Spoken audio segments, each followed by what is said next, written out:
अलीशा, बेटी अलीशा, क्या कर रही हो?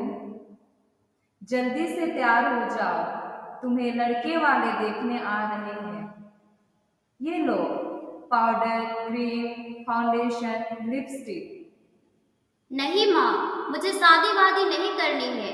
मुझे और पढ़ना है। बहुत पढ़ ली, जैसा कह रही हूँ वैसा करो। क्या बेटी क्या बाप, इन दोनों के बीच मैं फंस गई। अबे धीरे धीरे चल। टेबल को इधर मोड़ दे। इधर। बस बस। बिछा दो साहब। और क्या करेगा? परमात्मा के यहाँ अकल बढ़ रही थी तो तुम देर से पहुंचा था क्या? बिछा दो साहब। और यह पसीना किस लिए बहाया है? हंसता क्यों है? अबे हमने भी जवानी में खूब कसरतें की है। कलसों से नहाता था, लोटों की तरह।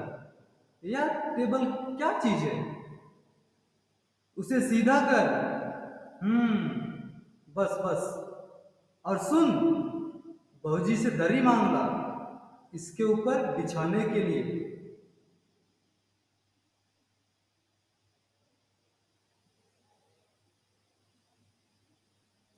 मैं कहती हूँ, तुम्हें इस वक्त धोती की क्या जरूरत पड़ गई? एक तो वैसे ही जल्दी जल्दी में। धोती? हाँ, अभी तो बदल कर आई हो, और फिर ना जाने किस लिए। लेकिन तुमसे धोती मांगी ही किसने? यही तो कह रहा था रतन। क्यों बे रतन? तेरे कानों में डांट लगी है क्या? मैंने कहा था धोबी के यहाँ से जो चादर आई है उसे मांग ला। अब तेरे लिए दूसरा दिमाग लाऊं कहां से? उल्लू कहीं का। अच्छा जी, पूजा वाली कोठरी में लकड़ी के बक्स के ऊपर धुले हुए कपड़े रखे हैं ना, उन्हीं में से एक चादर उठा ला। और दरी भी लानी है। दरी यही तो रखी है कोने में, वह पड़ी तो है। और बीबी के कमरे से हारमोनियम उठा ला, और सितार भी, जल्दी। तुम्हारी लाडली बेटी तो मुंह फुलाए पड़ी है। मुंह फुलाए? और तुम उसकी माँ किस मर्ज की दवा हो? जैसे तैसे तो लड़के वालों को मनाए हैं, और तुम्हारी बेवकूफी से सारी मेहनत बेकार जाए तो मुझे दोष मत देना। तो मैं ही क्या करूं? बेटी को तो तुमने ऐसे ही पाला है। तुम ही ने उसे पढ़ा लिखा कर इतना सिर चढ़ा रखा है। मेरी तो समझ में पढ़ाई लिखाई के जंजाल आते नहीं। अपना जमाना अच्छा था, आ ई पढ़ ली, गिनती सीख ली, और बहुत हुआ तो स्त्री सुबोधनी पढ़ ली। सच पूछो तो स्त्री सुबोधनी में ऐसी ऐसी बातें लिखी है, ऐसी बातें कि क्या तुम्हारी बीए एमए की पढ़ाई। और आजकल के लक्षण ही अनोखे हैं। ग्रामाफोन बाजा होता है ना, क्यों? दो तरह का होता है। एक तो आदमी का बनाया हुआ, उसे एक बार चलाकर जब चाहो तब रोक लो। और दूसरा परमात्मा का बनाया हुआ, रिकॉर्ड एक बार चढ़ा तो रुकने का नामो निशान नहीं। हटो भी, तुम्हें ठिठोली ही सूझती रहती है। यह तो होता नहीं कि अपनी उस अलीशा को राह पर लाके। अब देर ही कितनी रह गई है लड़के वालों की आने में। तो क्या हुआ? तुम्ही ने तो कहा था कि जरा ठीक ठाक करके नीचे लाना। आजकल तो लड़की कितनी ही सुंदर हो, बिना टीम टाम के भला कौन पूछता है। इसी मारे मैंने तो पाउडर वाउडर उसके सामने रखा था, पर उससे तो इन चीजों से ना जाने किस चीज की नफरत है। मेरा कहना था कि आंचल में मुंह लपेट कर लेट गई। भाई मैं बाज आई तुम्हारी इस लड़की से। ना जाने कैसा दिमाग है, वरना आजकल की लड़कियां के सारे पाउडर का कारोबार चलता है। अरे मैंने तो पहले ही कहा था इंटर ही पास करा देते, लड़की अपने हाथ रहती और इतनी परेशानी ना उठानी पड़ती। पर तुम तो चुप चुप, तुम्हें कतई अपनी जुबान पर काबू नहीं है। कल ही बता दिया था कि उन लोगों के सामने जिक्र और ढंग से होगा, मगर तुम तो अभी से उगले देती हो। उनके आने तक तो ना जाने क्या हाल करोगी। अच्छा बाबा, मैं ना बोलूंगी, जैसे तुम्हारी मर्जी हो करना, बस मुझे तो मेरा काम बता दो। तो सुन, अलीशा को जैसा हो तैयार कर लो। ना सहे पाउडर, वैसे कौन बुरी है। हाँ, चाय लेकर भेज देना। और नाश्ता तैयार है ना? आ गया रतन, इधर ला, इधर।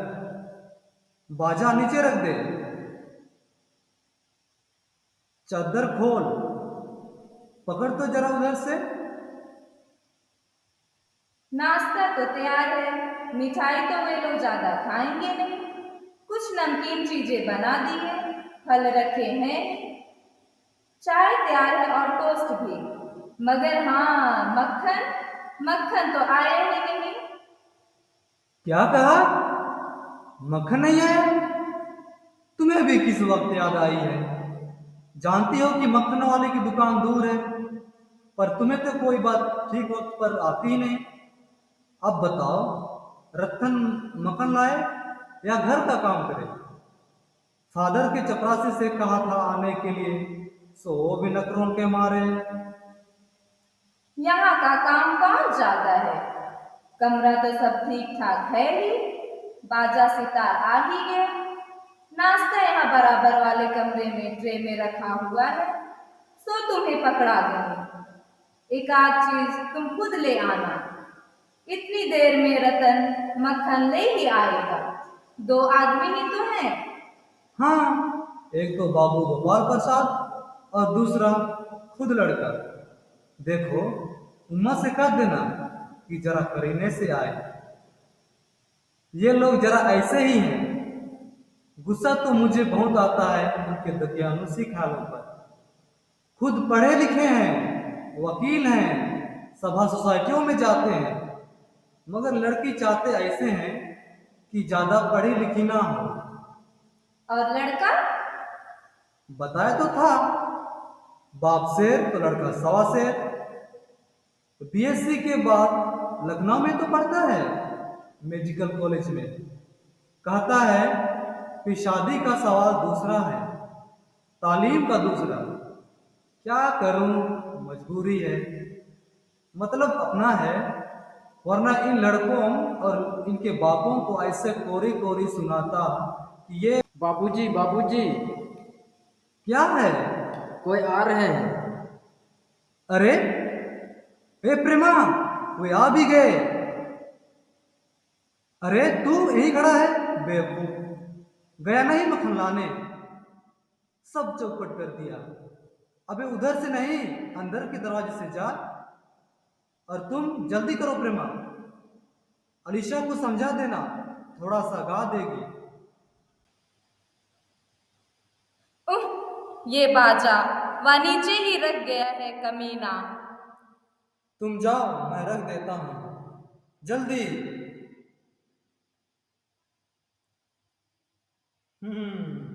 आइए आइए।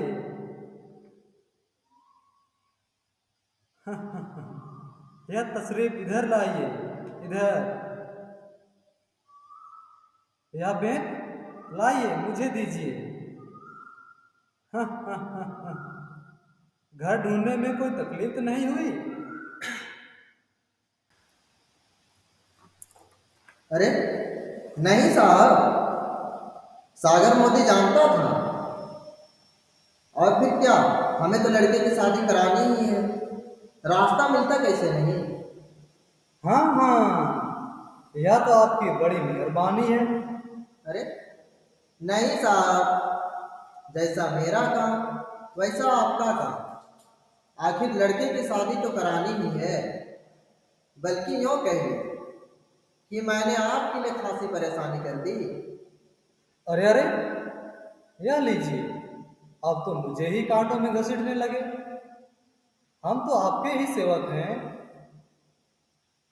और कहिए शंकर बाबू, कितने दिनों की छुट्टियां हैं? जी, कॉलेज की तो छुट्टियां नहीं है, वीकेंड में चला आया था। तो आपके कोर्स खत्म होने में तो अब साल भर रहा होगा। जी, यही कोई साल 2 साल। साल 2 साल? हाँ हाँ जी, 1 आध साल का मार्जिन रखता हूँ। अरे बात ऐसी है ना साहब, क्या बताएं, शंकर 1 साल का बीमार हो गया।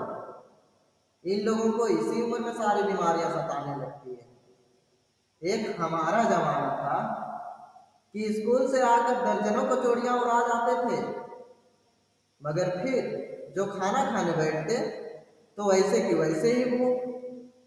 कचौड़ियाँ भी तो उस जमाने में पैसे की तो आती थी। अरे जनाब, यह हाल था कि 4 पैसे की ढेर सारी मलाइयाँ आती थी। और हाँ, अकेले 2 आने की हजम करने की ताकत थी। अकेले। और अब तो बहुत सारे खेल वगैरह भी स्कूलों में आते हैं। तब तो ना कोई वॉलीबॉल जानता था, ना टेनिस, ना बैडमिंटन। बस कभी कभी कुछ लोग क्रिकेट या फिर हॉकी खेला करते थे। मगर मजाल है कि कोई कह जाए कि लड़का कमजोर है। जी हाँ, जी हाँ, उस जमाने की ही बात दूसरी थी। और पढ़ाई की तो यह हाल थी कि एक बार कुर्सी पर बैठ गए कि 12 घंटे की सिटिंग होगी। हाँ जनाब, 12 घंटे की। मैं सच कहता हूँ, उस जमाने का मैट्रिक भी क्या अंग्रेजी लिखता था फर्राटे की, कि आजकल के एमए भी मुकाबला नहीं कर सकते। जी हाँ, जी हाँ, यह तो है ही। माफ कीजिएगा बाबूराव सरो, उस जमाने की जब याद आती है, अपने को जब्त करना मुश्किल हो जाता है।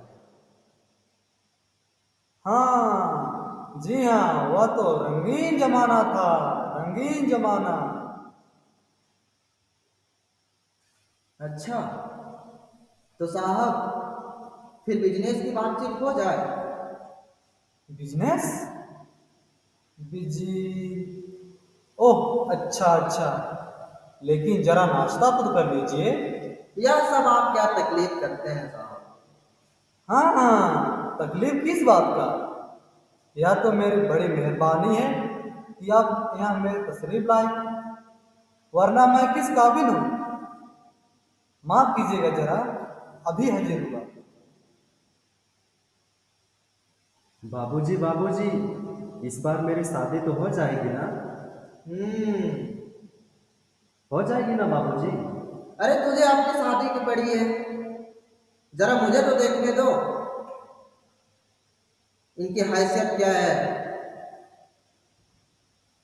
घर देखने से तो हैसियत भी बुरी तो नहीं है, घर बार भी अच्छा है। पता चले इनकी लड़की कैसी है। क्यों, क्या कहते हो? जी, क्यों, क्या हुआ? कुछ नहीं। अरे झुक कर क्यों चलते हो? ब्याह तय करने आए हो, कमर सीधी करके चलो। तुम्हारे दोस्त ठीक ही कहते हैं कि शंकर की बैकबोन। बाबूजी, वे आ रहे हैं। चलो चलो चलो। आखिर आप माने नहीं। हाँ, आपको विलायती चाय पसंद है या हिंदुस्तानी? अरे नहीं साहब, मुझे तो आधा दूध और आधी चाय दीजिए। और हाँ, जरा चीनी ज्यादा डालिएगा। मुझे तो भाई यह नया फैशन पसंद ही नहीं। एक तो वैसे ही चाय में पानी बाकी होता है, और फिर चीनी भी नाम के लिए डाली जाए तो जायका का क्या रहेगा। हाँ हाँ, कहते तो आप सही हैं।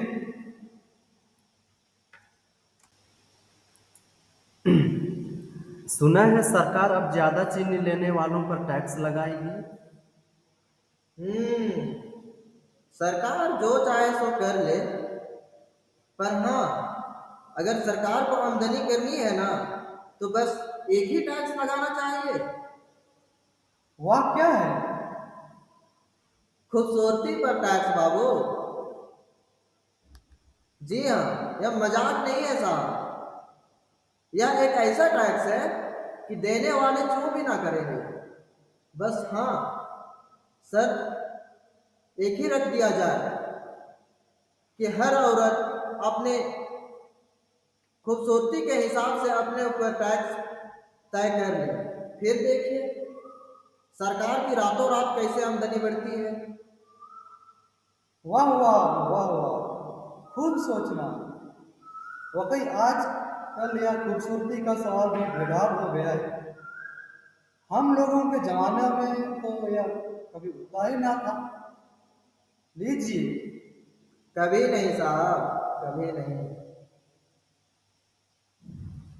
आपका क्या ख्याल है शंकर बाबू? किस मामले में? यही कि शादी तय करने में खूबसूरती का हिस्सा कितना होना चाहिए? यह बात दूसरी है बाबूराम स्वरूप। मैंने आपको पहले ही कह दिया था कि लड़की का खूबसूरत होना निहायत जरूरी है। जैसे भी हो, चाहे पाउडर लगाए चाहे वैसे ही। पर बात यह है कि हम और आप मान भी जाएं, पर घर की औरतें कहाँ मानती हैं। आपकी लड़की तो सही है ना? जी हाँ, वह तो आप अभी देख ही लीजिएगा। देखना क्या, जब आपसे इतनी बातचीत हो चुकी है तब तो यह रस्मी समझिए। यह तो आपका मेरे ऊपर भारी आसान है। हाँ, और जन्म पत्र मिल ही गया होगा ना? जी, जनपत्र का मिलना क्या मुश्किल बात है। ठाकुर जी के चरणों में रख दिया, बस खुद ब खुद मिला हुआ समझिए। यह ठीक कहा आपने, बिल्कुल ठीक। लेकिन हाँ, यह जो मेरे कानों में भनक पड़ी है यह तो गलत है ना? क्या? यही पढ़ाई लिखाई के बारे में। जी हाँ, साफ बात है साहब। हमें ज्यादा पढ़ी लिखी लड़की नहीं चाहिए। मेम साहब तो रखनी ही नहीं। कौन भूलतेगा उनके नखरों को। बस हद से हद मैट्रिक पास होनी चाहिए। क्यों शंकर? जी हाँ, कोई नौकरी तो करानी नहीं।